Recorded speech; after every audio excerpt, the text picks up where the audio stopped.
Hello दोस्तों, आप सभी को आपके प्यारे से यूट्यूब चैनल पर स्वागत है। कल हम लोगों ने सेल के 50 क्वेश्चंस कंप्लीट कर लिए थे। आज उसके आगे स्टार्ट करते हैं। तो हमारा आज का फर्स्ट क्वेश्चन है, the peroxisome are associate with the phenomenon of Krebs cycle, degeneration of H2O, anaerobic respiration, photo respiration and degeneration of H2O2। तो किस में हेल्प करता है पेरोक्सिसोम? फोटो रिस्पायरेशन और डीजेनरेशन ऑफ H2O2 में। तो ऑप्शन 4 करेक्ट हो जाएगा। अगले क्वेश्चन पे चलते हैं। Which of the following term as highly specialized peroxisome? Glyoxysome, mitochondria, Golgi body, lysosome. तो हाईली स्पेशलाइज कौन सा होता है? ग्लाइक्सिसोम होता है। अगले क्वेश्चन पे चलते हैं। तो हमारा नेक्स्ट क्वेश्चन है, Palade particle are ribosome, Golgi vesicles, lysosome, peroxisome. तो पैलाडे ने राइबोसोम का खोज किया था, तो इसे पैलाडे पार्टिकल बोलते हैं। तो ऑप्शन फर्स्ट करेक्ट हो जाएगा। सही है। अगले क्वेश्चन पे चलते हैं। नेक्स्ट क्वेश्चन है, polysome is a chain of pinosomes, phagosomes, microsomes, ribosomes. तो पॉलीसोम किसका चैन होता है? राइबोसोम का। तो ऑप्शन फर्स्ट करेक्ट हो जाएगा। एमआरएनए पे राइबोसोम जुड़ा होता है, उसे पॉलीसोम्स बोलते हैं। अगले क्वेश्चन पे चलते हैं। नेक्स्ट क्वेश्चन है, basal bodies centriole like, plastid like, ribosome like, mitochondria like. तो जो बेसल बॉडी होता है वो सेंट्रियोल लाइक होता है, क्योंकि बेसल बॉडी में भी 9+0 अरेंजमेंट होता है और सेंट्रियोल में भी 9+0 अरेंजमेंट होता है। तो ऑप्शन फर्स्ट करेक्ट हो जाएगा। अगले क्वेश्चन पे चलते हैं। नेक्स्ट क्वेश्चन है, prokaryotic ribosome are 70S, S refer to Svedberg's unit, smallest unit, smooth, speed. तो जो यहाँ पे एस है यह किसको रिप्रेजेंट कर रहा है? सिडबर्ग्स यूनिट को। तो ऑप्शन फर्स्ट करेक्ट हो जाएगा। अगले क्वेश्चन पे चलते हैं। तो हमारा नेक्स्ट क्वेश्चन है, microtubule are composed of actin protein, myosin protein, tubulin protein, dynein protein. तो जो माइक्रोट्यूब्यूल्स होता है वो किसका बना होता है? ट्यूबलिन प्रोटीन का बना होता है। तो ऑप्शन 3 करेक्ट हो जाएगा। अगले क्वेश्चन पे चलते हैं।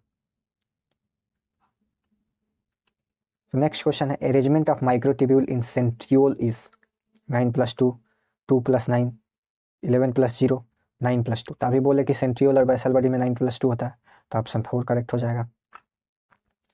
अगले क्वेश्चन पे चलते हैं। तो हमारा नेक्स्ट क्वेश्चन है, smallest cell organelle is lysosome, centrosome, ribosome, Golgi body. तो स्मॉलेस्ट सेल ऑर्गेनेल कौन सा होता है? राइबोसोम होता है।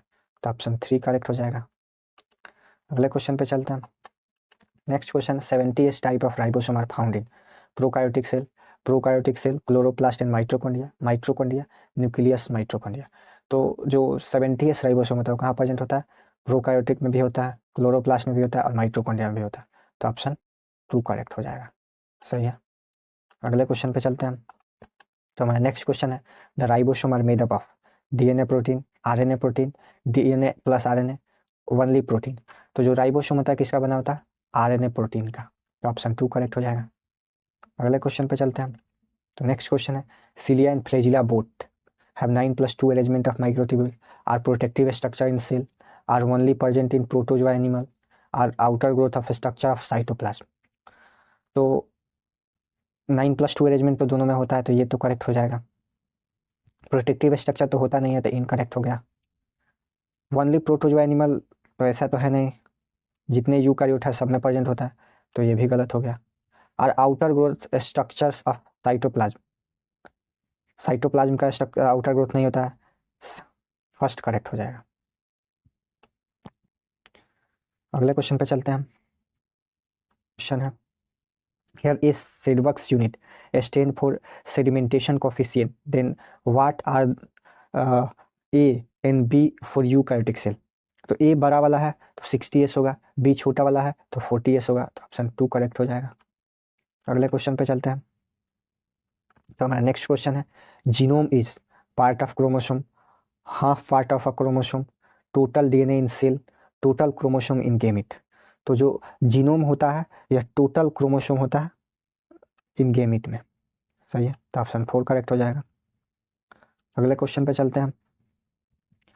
तो नेक्स्ट क्वेश्चन है, nuclear organiser region is a primary construction, secondary construction, tertiary construction, centriole. तो जो न्यूक्लियर ऑर्गेनाइजर होता है वो कौन सा होता है?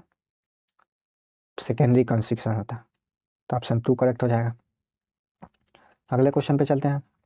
तो हमारा नेक्स्ट क्वेश्चन है, kinetochore is present on mitochondria, peroxisome, chromosome, flagella. तो काइनेटोकोर कहाँ प्रेजेंट होता है? क्रोमोसोम पे प्रेजेंट होता है। सही है। अगले क्वेश्चन पे चलते हैं। तो हमारा नेक्स्ट क्वेश्चन है, chromosome are composed of DNA, RNA, histone, non histone. DNA and histone, DNA and RNA, DNA, RNA and histone. तो कौन सा करेक्ट हो जाएगा? ऑप्शन फर्स्ट करेक्ट हो जाएगा। डीएनए भी होता है, आरएनए भी होता है, हिस्टोन भी होता है और नॉन हिस्टोन भी होता है। अगले क्वेश्चन पे चलते हैं। The non sticky chromosomal end are known as chromatin, centromere, satellite, telomere. तो जो नॉन स्टिकी होता है वो क्या होता है? टीलोमेयर होता है। सही है। अगले क्वेश्चन पे चलते हैं। तो हमारा नेक्स्ट क्वेश्चन है, the protein nucleoplasmin occurs on nuclear pore, saliva cell, nucleolus, heterochromatin. तो प्रोटीन न्यूक्लियोप्लाज्मिन कहाँ पे पाया जाता है? तो ये न्यूक्लियर पोर पे होता है। ऑप्शन फर्स्ट करेक्ट हो जाएगा। अगले क्वेश्चन पे चलते हैं। तो हमारा नेक्स्ट क्वेश्चन है, salivary gland chromosome is concerned with vitellogenesis, formation of ribosomes, lipid synthesis, metamorphosis in some insects. तो क्या हो जाएगा? यही metamorphosis in some insects, option 4 correct हो जाएगा। अगले क्वेश्चन पे चलते हैं। हमारा नेक्स्ट क्वेश्चन है, part of chromosome after secondary construction is called centromere, telomere, satellite, nuclear organiser. तो क्या बोलते हैं? सेटेलाइट बोलते हैं। तो ऑप्शन 3 करेक्ट हो जाएगा। अगले क्वेश्चन पे चलते हैं। हमारा नेक्स्ट क्वेश्चन है, if the centromere is close to chromosomes and the two arm are unequal, then our chromosome is called metacentric, submetacentric, acrocentric, telocentric। Option 3 correct हो जाएगा। अगले क्वेश्चन पे चलते हैं। तो हमारा नेक्स्ट क्वेश्चन है, heterochromatin is darkly stain part of chromatin, lightly stain part of cristae, lightly stain part of grana, scare lobe in cytoplasm. तो हेट्रोक्रोमैटिन क्या होता है? डार्कली स्टेन पार्ट होता है क्रोमैटिन का। तो ऑप्शन फर्स्ट करेक्ट हो जाएगा। अगला क्वेश्चन है हमारा, chromosome which centromere at one end is metacentric, सब मेटासेंट्रिक, टीलोसेंट्रिक, एक्रोसेंट्रिक।